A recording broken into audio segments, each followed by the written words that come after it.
Hello everyone, welcome back to A Tale of Wizards and Bribes, where we play Dungeons and Dragons in the Blood Bowl universe. Hi guys. Hello. Hi. Over here to my left we have Nafmi, and to my bottom left we have Allard, and I'm the Sage, and we're going to be playing our D&D campaign. Yes, we are. Woohoo! Let's go. And it's Let's exciting go. because I'm not sick and I'm at home, which has been a while for me. So it's a good combination. Awesome. Right. We're going to jump right in, aren't we?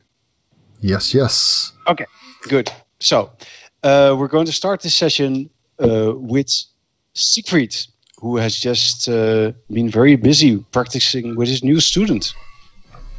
Yes, it's been a long day.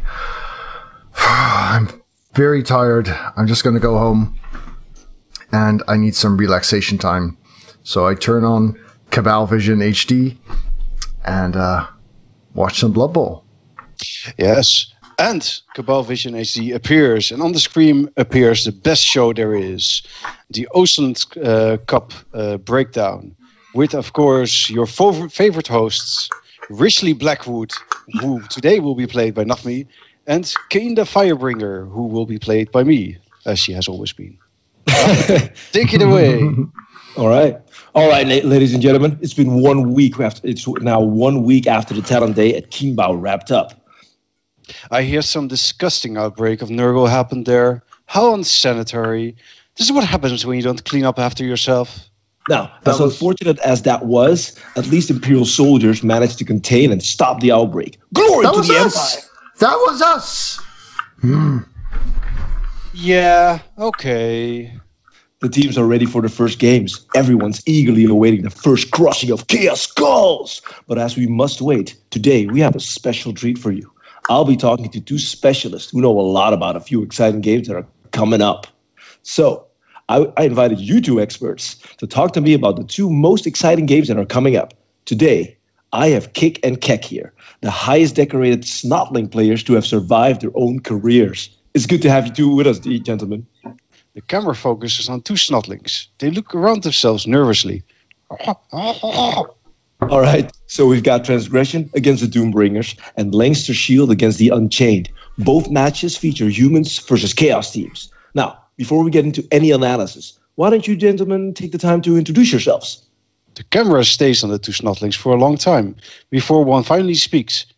Ball is big and teeth are sharp. And there you have it, everyone. Even the best snotling in the world is entirely useless. You can hear the cries from the snotlings somewhere in the background as the camera focuses on Risley again. We have Transgression against the Doombringers first. Probably two of the strongest teams facing each other right in the first game. What do you expect, Kainda? Transgression is known for their beautiful cheerleaders, so I expect an exciting show from that. Other than that, nothing much really. You're wrong. It's going to be a bloodbath with both Marshall the Merciless and Zuteth on the pitch. I wonder who will hit harder. I'm more interested in the other game. Leinster Shield was stupid, but I hear Alexei Umeska has been linked to the team again. And he brings some really excitement. All right, cool. Alexei, he was an amazing player, no doubt. But he isn't playing anymore. Yeah, I know that, Knucklehead. But several of the new players seem to be adopting his playing style. And I want to see them jump around. It's going to be great. Oh, really? So, what about your sister? Must be a shock to see her join Leinster Shield. Who? Right. I think it's safe to say that Leinster Shield has its work cut out for it. It'll be up to Galen van Raukauf, Lanric Balin, and those assistant coaches to make sure they don't fall at the first hurdle. You can see it all next week on Austin Cabal Vision HD. Rock on! And the broadcast is over. Well, Alexei is so great. Yeah. Useless television. A little bit of backstory about what's been happening. So, you guys have returned back to Ristedt, and you've been back in Ristedt for about a week now. And I think it would be nice at this point to talk a little bit about what your characters have been doing over the last week. So, since we're already with Siegfried, let's talk about what he's been doing. All right.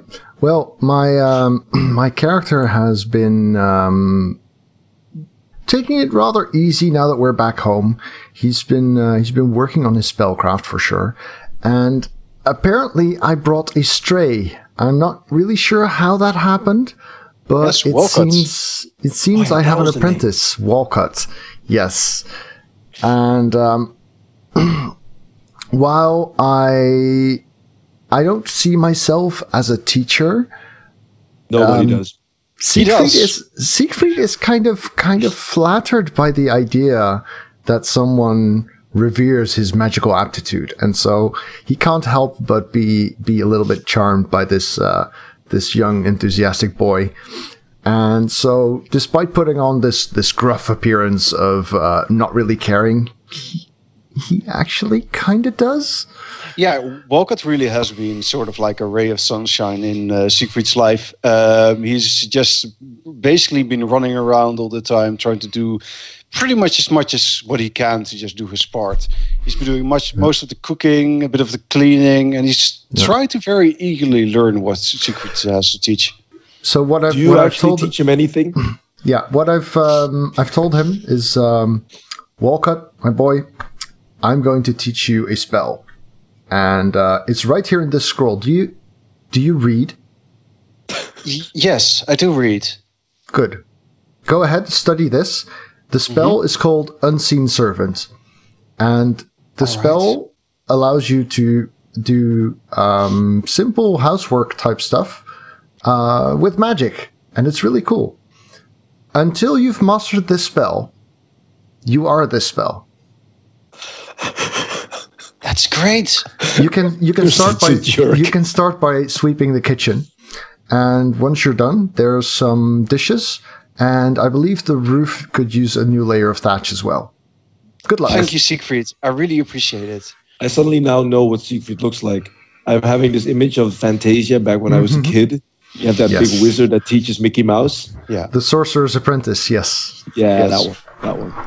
Yeah. So Walcott eagerly gets to work, and it is a bit endearing to just see him giving it his all, basically.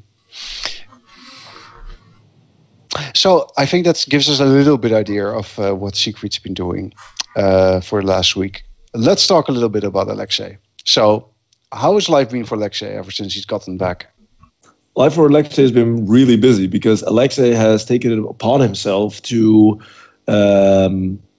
give Ela and Durain a bit more pointers on how to avoid getting hit.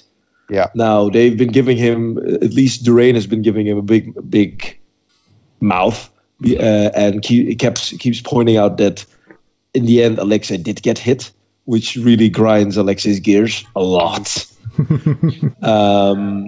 Almost to a point that he was almost challenged to show how it's done. But he managed to refrain from getting into the pitch. On the pitch, clear. Sorry. Yeah. Ela, however, it has been listening, and even Durain, while having a comment 1 or 2 or 3 or 4 or 5 every time Alexei says anything, has been listening. And they seem to show some improvement, or at least that they're trying to improve. Yeah, I imagine because they're both talented. I imagine for Alexei, it's kind of a surreal feeling to seeing them play, because they play quite a lot like you used to play back when you played, especially Ela, who is a bit more agile than Durain is. Durain is a bit stronger than you were when you were a player, but not quite as agile. But Ela is about as agile as you were. So her play Ela is a plus agility Kislev blitzer, right? Yeah, she is. That's really, really cool. She has a lot of potential, actually. She has a lot of potential. And Durain is basically a plus strength Kislev blitzer, but with 1 skill less. So, but yeah, they both have a lot of potential, and they can both be amazing. And you've really noticed that they really idolize you. And with Durain, it wasn't quite so obvious from the start. Because, like you said, he gives you a lot of lip, and he's all the time he's a bit like, "What do you? I don't need you to tell me what I need to do." But you can tell that he actually does listen to you, and he doesn't tend to listen to almost anyone else. So the fact that he listens to you does tell you a lot. And Eli is, for the most part, a bit more sociable. Yeah. But even though that Alexei, he has the injury and he can't really play anymore, it doesn't mean he can't still do stuff. Yeah, makes sense. I mean, the fact of the matter is he might have lost some ability, but he hasn't lost any of his agility or skill. Yeah. I just pictured you going all Yoda and telling them to carry you around the pitch and stuff. I'm on his shoulders constantly. Oh man, that's why he's so strong. You're so strong, right? You should be able to jump like this. Another lap you run. Yes. Fast you must. Cool. That sounds pretty good. So the week has been kind of going like that for a while, and I think you guys have just kind of been doing your own thing. But either because you guys have decided to do this yourselves, or because Galen asked you to do it, you kind of get together for one reason or another. It's up to you guys. In my mind. I did have something I would like to discuss with Alexei, actually. So I think I'll probably drop by the training grounds. That sounds good. One last thing before we get to that point. Mm-hmm. I'm interested to hear, have you guys been doing some spending with your money? Because after returning, you've received about 3,000 in gold, which is a lot of money, actually enough to buy a house with, for example. Okay. I think because the thing of the matter is that Alexei is trained, has always been part of a team. So he's used to having fame and being adored. He's not really used to having like a big mansion because he's always on the road with the team. Yeah. So I'm as far as I can tell, Alexei probably still has like a room somewhere probably in the cheapest inn he could find. So he's saving up basically. He's basically saving up his money to at one point maybe buy a house or maybe start an academy. I don't know. All right. So he still has his money in the bank. Yeah. And Siegfried. Siegfried is broke. Is renting a small cabin, nothing too fancy. It has a couple of rooms, so he can house his apprentice and himself. And mostly he's spending his money on figuring out new ways to do magic. So he's going to towns and buying scrolls and figuring out basically how to get as many interesting spells into his repertoire as possible. Yeah, sounds good. Cool. Are you actively looking for like scrolls and spells? I mean, have you like set out people to find you those things? I'm just wondering. Having other people do stuff for me? You mean like as in asking politely? No, you might just offer money. I don't know. No, I probably do drop by other towns myself and brutally interrogate people there for how to find magical stuff, and sometimes it works. Yeah. So there isn't a dark web for wizards looking for spells. I mean, there's probably all sorts of things like that, actually. So, yeah. But Siegfried has been spending his time between his book, his apprentice, and coming up with more magical paraphernalia. Yes. All right. A quick question on that for my sake. Mm-hmm. Is Alexei aware of the book talking to you, or is he just thinking you're nuts? I'm pretty sure you've heard it speak at some point. Yes. Yeah. Cool. Yeah.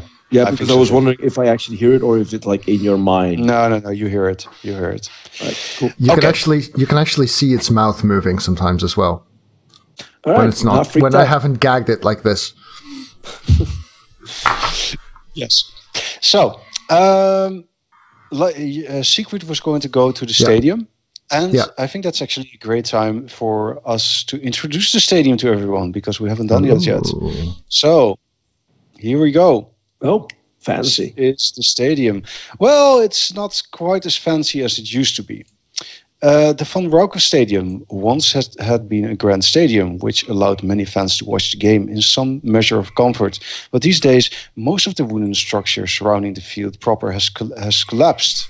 Construction is ongoing, but not a lot of people are working on it. I think it would be fun at this point to tell you a little bit about what's going on the field. I imagine that Alexei is watching it at this time, and Siegfried is kind of walking up and kind of seeing this happen. All right. I'm the way I see it is that Alexei is actually on the pitch, but he's like in a corner and he's sitting on a barrel with I probably like a bottle of wine or something. Okay. That's fine, but they're playing a mock match, just a practice game. And I'll just probably be shouting advice. Yeah. So, as Siegfried reaches the stadium, you can see that there's a mock match being played between the new Lancashire Shield team and the reserve players. You are present to see Kerry rush through the B tier team, throwing players around.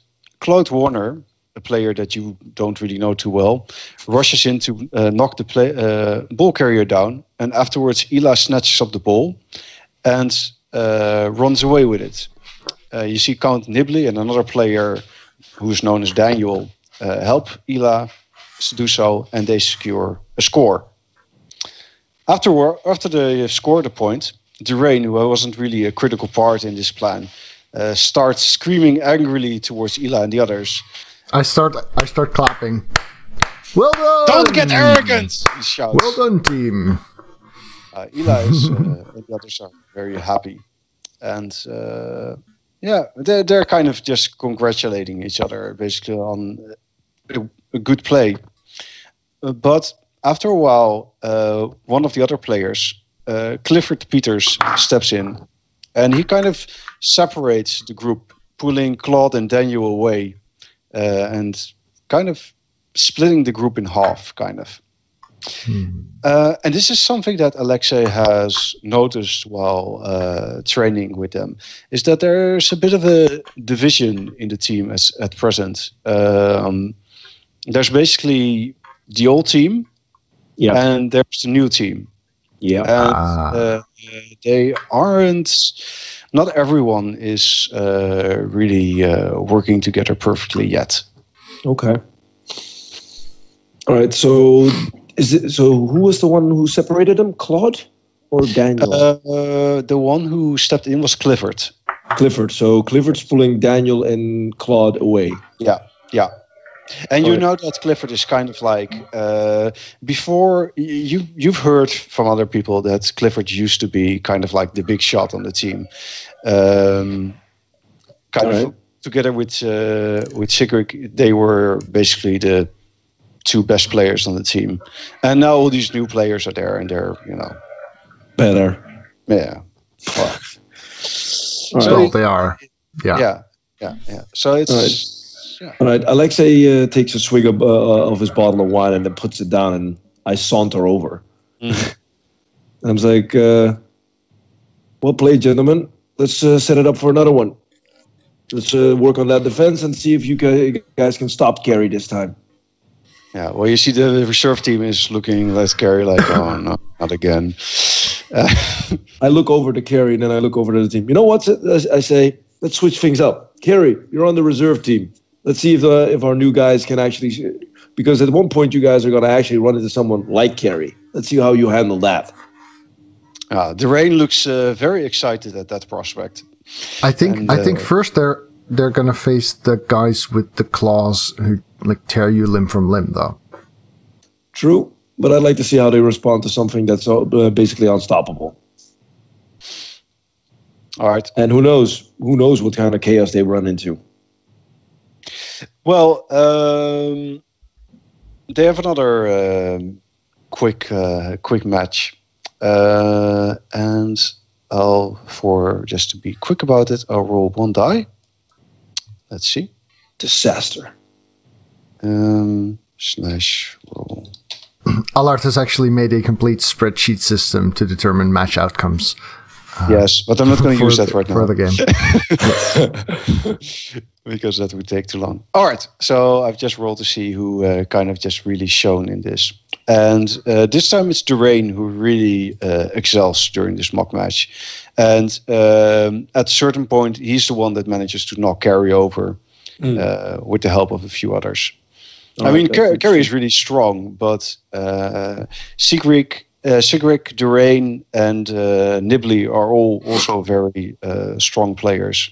Well, that's good to know, because that basically means that our team doesn't have to fully rely on carry. No. With the us bringing in these new players, we have some real talent, and we're way better than most all human teams have the potential to be. Yeah. And afterwards, Gary says, Gary doesn't like this. Gary wants to play with Eli and the others. I understand. I say, thank you for your sacrifice. You can go back to the main team where you belong, big guy. Okay. I know how he feels. I wouldn't mind playing with Eli either. I'm gonna assume that my character didn't hear that. or there's a bottle of wine flying out of the stadium towards your head.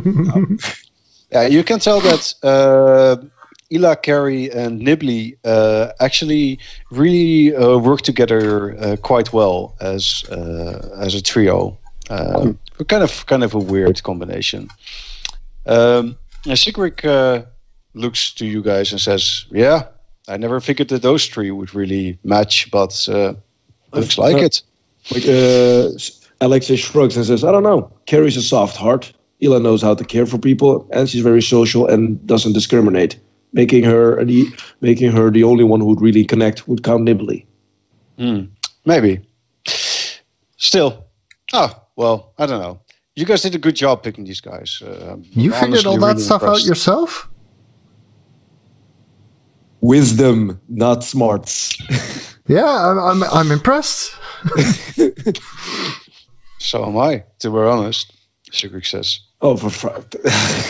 My character walks back to his bottle of wine. Sigrid So chuckles. who was the assistant coach who had been doing the illicit training? Was that Sigrid? Because that Sigrid yeah. was, Yeah. Yeah, So so he's he's- basically like a player coach. yeah, he Yeah. did, yes. So he's the guy who said, well, just because coach says we shouldn't train doesn't mean we shouldn't train. Yeah, Exactly. And you don't see the coach here right now. I was but, about to ask, actually. there are 30 players here. So considering last time you tried to do something like this, there were 7 or so players on the field. I mean, this is entirely different. The players are, for the most part, excited to play. Yeah, but that's the thing as well. That's why what I said that Alexei was more on the field and in the pitch right now, because he actually wants this team to perform, and he really, I don't believe as Siegfried that Lanrick is going to actually show up until we start winning. So until that time, he sees it as his job as assistant coach to get them ready. Yeah, he's basically been the coach. Exactly, because even the thing is, Sigrid is a player, so he should be treated as a player as well. So he should also be trained and coached. Yeah, that's true. And he is, even though he's not as good as the others, he is one of our better players. Yeah, Sigrid is really solid, and he's his experience counts a defensively lot. probably one of your strongest players. He's no Bill the Beggar. No, definitely not. However, Bill the Beggar now has a plaque on the wall, basically saying "Rest in peace, Bill the Beggar."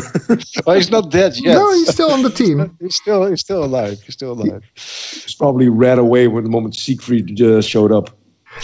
Carrie still practices his punching on Bill and the other two. No. Bill practices his running away. Probably our fastest player at one point.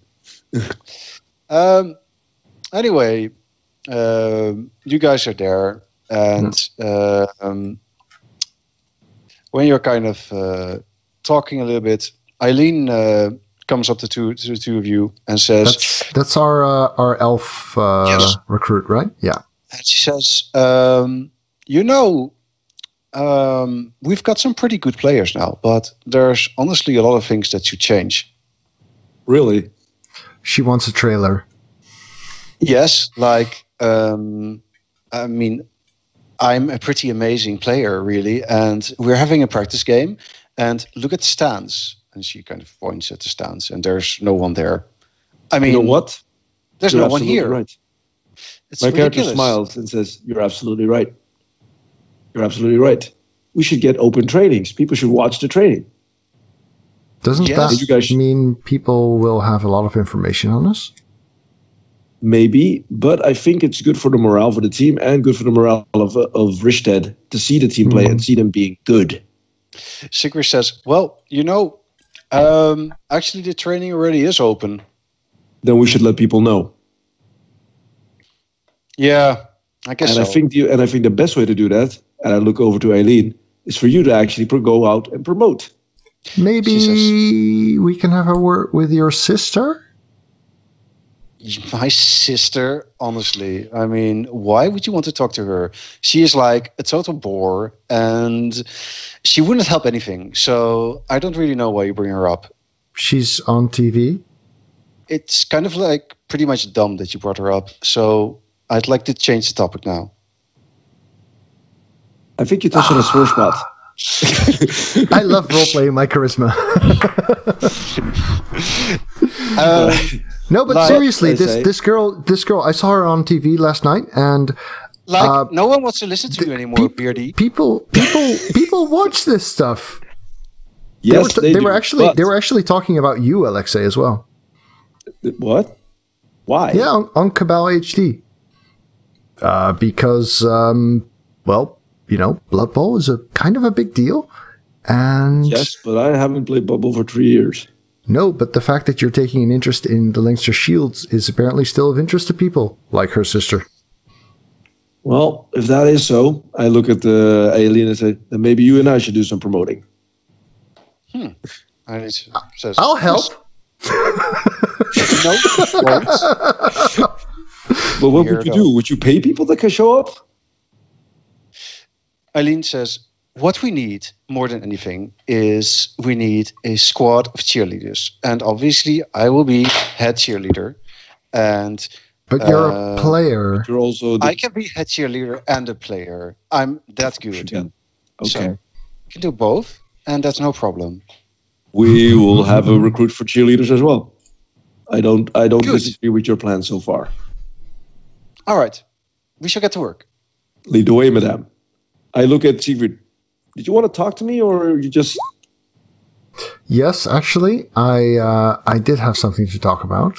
But it's you're really bad at history. Yeah, I'm trying to figure out whether that's even possible, but I have no idea. Okay. I do have something to talk about, but it's a coach management level conversation. All right, cool. Aileen, why don't you freshen up, because going out in the training attire might not be the best thing. And I'll see you in about 50 minutes. You look amazing. You could look better. I mean, duh. Well, no. Well, prove me right. She walks away. Cool. What up? I gesture for us to take a bit more distance from people, so to make sure we're not overheard. All right. I take a slight detour to grab my bottle of wine. I mean, there are special places underneath the stadium field where you basically have an office where you can just discuss things. Yeah.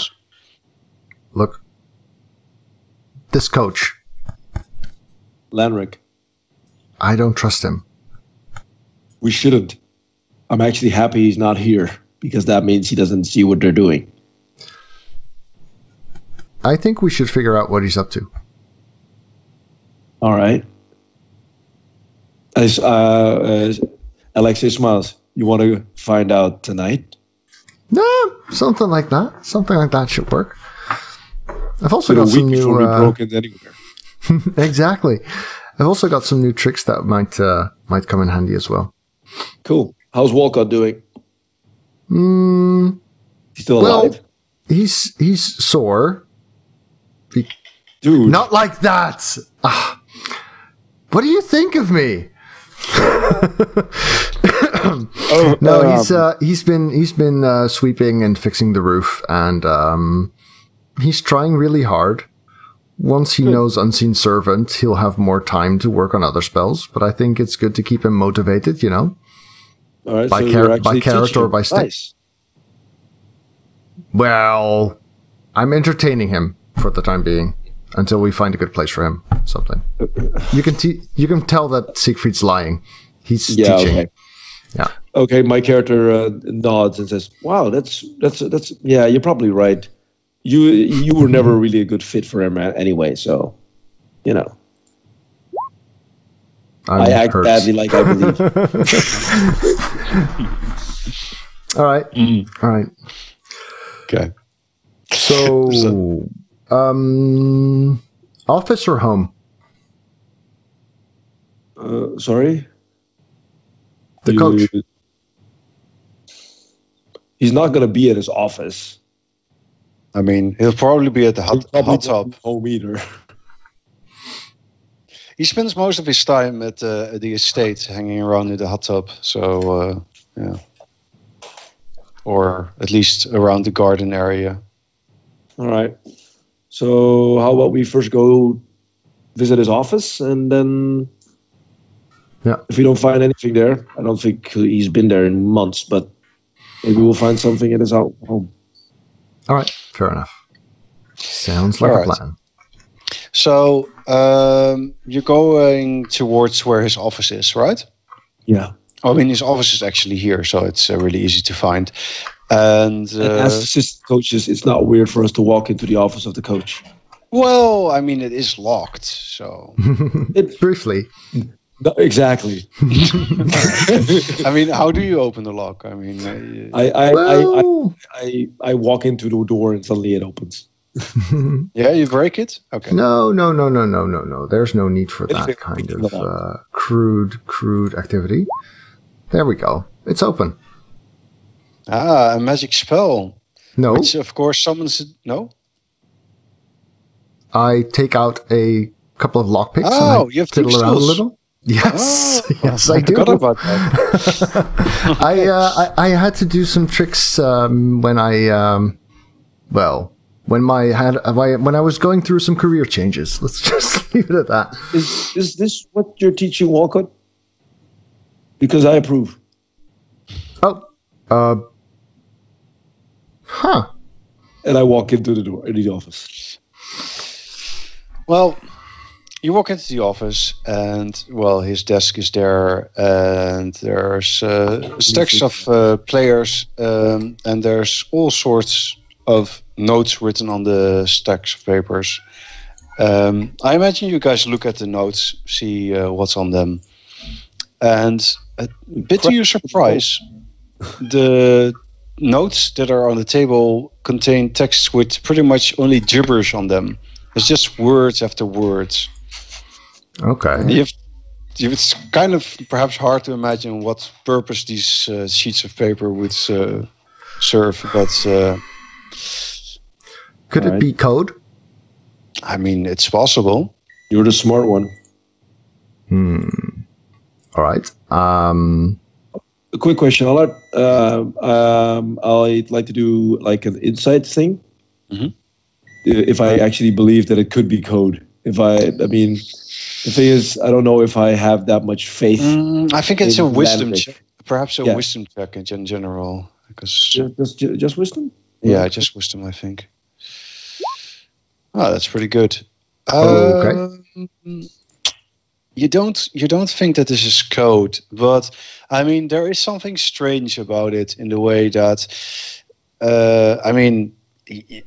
it's just words. I mean there are actual words. It's just book, chair, all sorts of words just after all.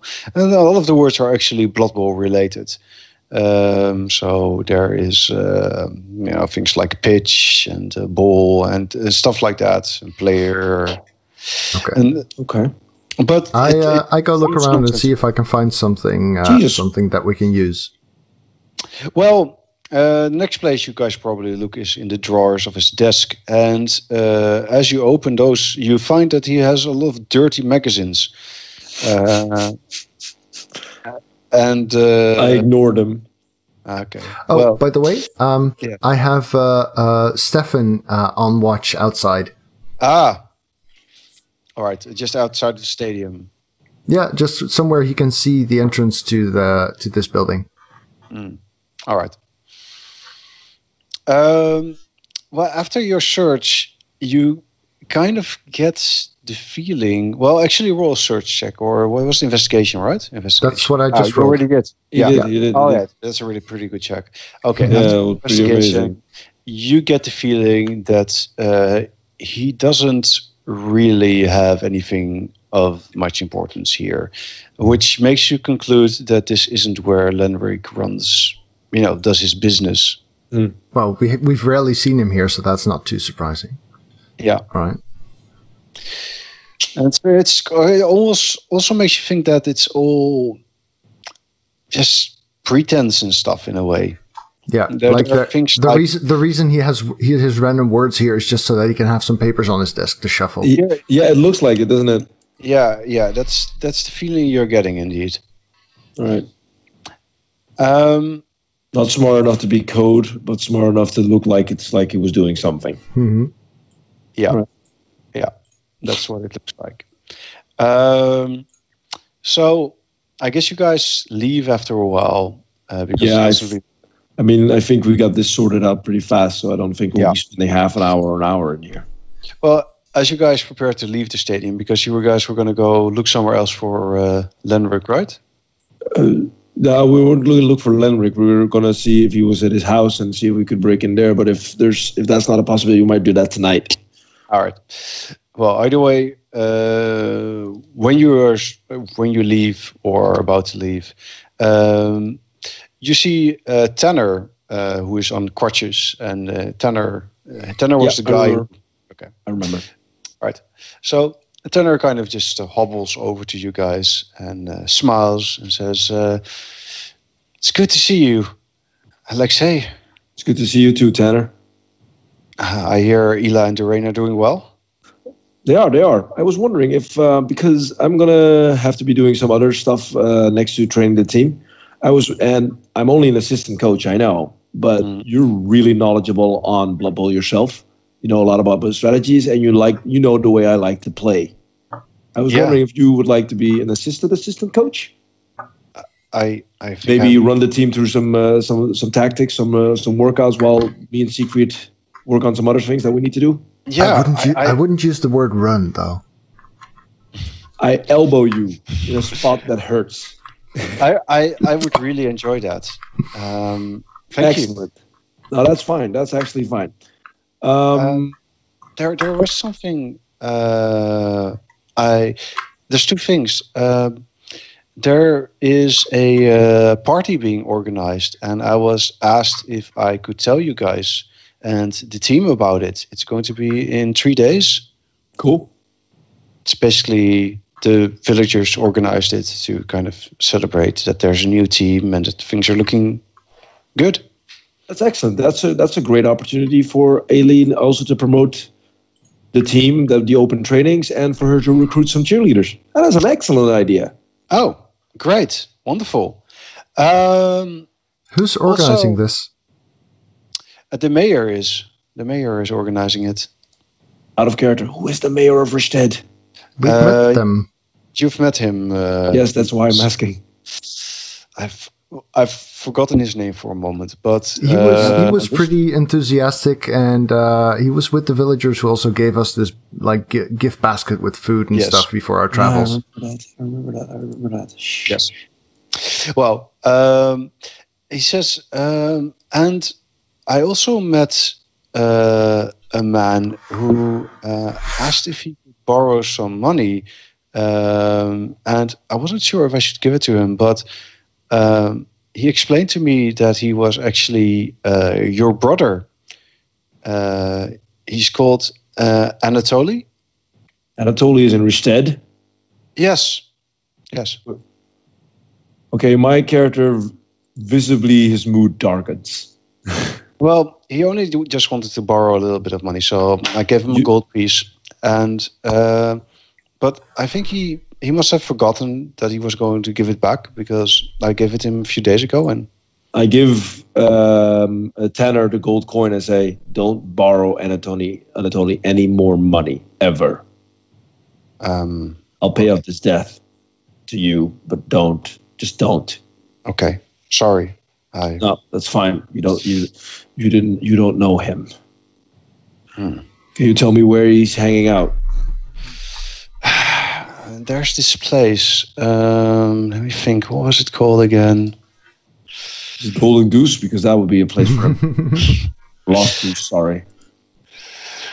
No, it was something else. The wild yes. goose? It was called The gambling badger. Valaya's Harf. Oh, that's okay. That's a new place in Ristedt because I don't know that one. Yeah. Well, you guys know what it is. It's basically a gambling den. Figures. So, a brother, huh? So, you gonna keep that beard? And I walk off. Alright YouTube, thanks for watching. If you enjoyed this, remember to leave it a thumbs up at the bottom. And of course, if you'd like to see more videos, do check out the channel and hit subscribe on your top right.